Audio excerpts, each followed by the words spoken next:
Merci, Monsieur Remier n'est pas là. Monsieur Michel Ménard.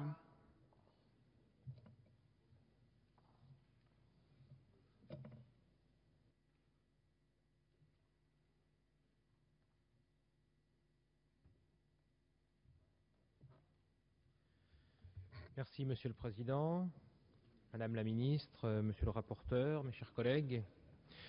Cette proposition de loi relative à l'organisation du championnat d'Europe de football 2016 me donne l'occasion de rappeler 3 points que je juge inacceptables.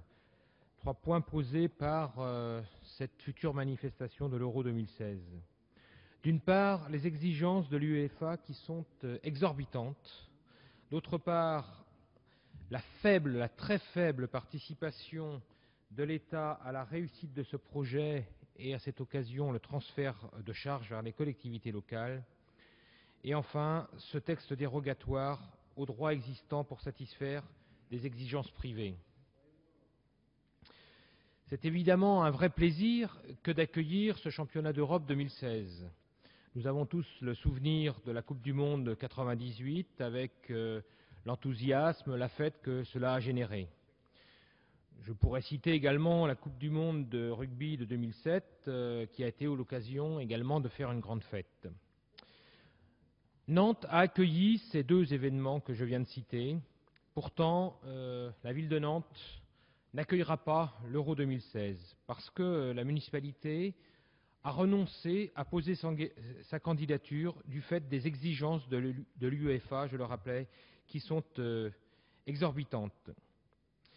D'ailleurs, j'aimerais savoir si, suite au rapport sur les grands équipements sportifs, la France a demandé à l'UEFA de revoir son cahier des charges à la baisse, parce que nous avons déjà rappelé, par une contribution du groupe socialiste, nos réserves par rapport à ces exigences.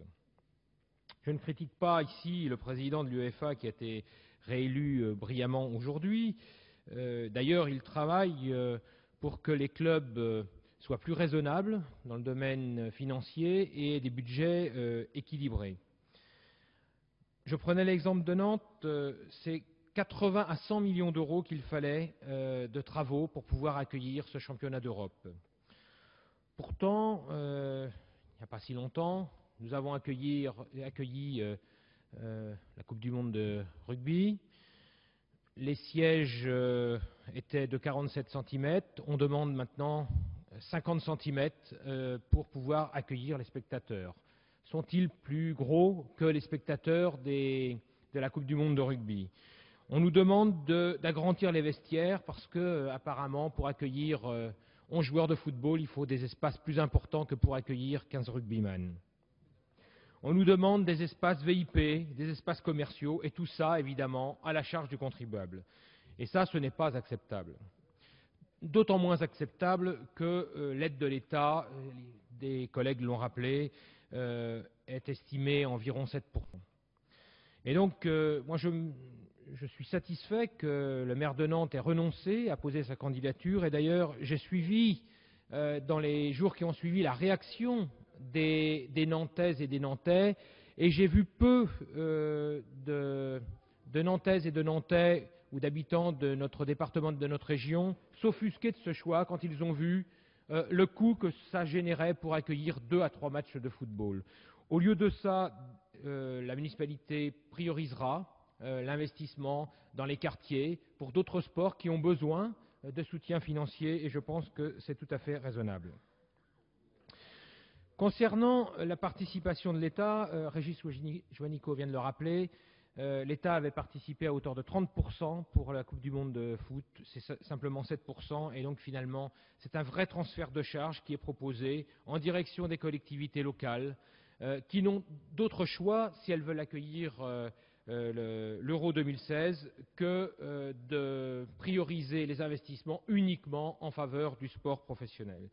Enfin, puisque le temps est compté, c'est un texte d'opportunité avec des dérogations aux droits existants permettant aux collectivités locales, donc aux contribuables, de financer la construction et la rénovation de stades en faveur des intérêts privés. Alors cette proposition de loi, Elle privatise les profits, elle mutualise le risque et la dépense. L'exception pour le financement de l'euro 2016 deviendra-t-elle la règle ensuite? Cela suppose un débat, cela suppose de la concertation, et ce n'est pas une loi votée en urgence qui permet d'y répondre. Le sport mérite mieux que cela, mérite mieux que des lois d'opportunité, rédigées à la va-vite, par une procédure accélérée. Quelques questions plus généralement en ce qui concerne le sport. Quels moyens l'État entend-il consacrer pour le développement du sport pour tous? Quel projet global en termes d'aménagement du territoire, de soutien à la formation, je pense aux CREPS, soutien au mouvement sportif? Et puis, puisqu'il faut conclure, concernant cette PPL, nous nous prononcerons contre, car la réussite de l'euro ne doit pas se faire à n'importe quel prix. Merci.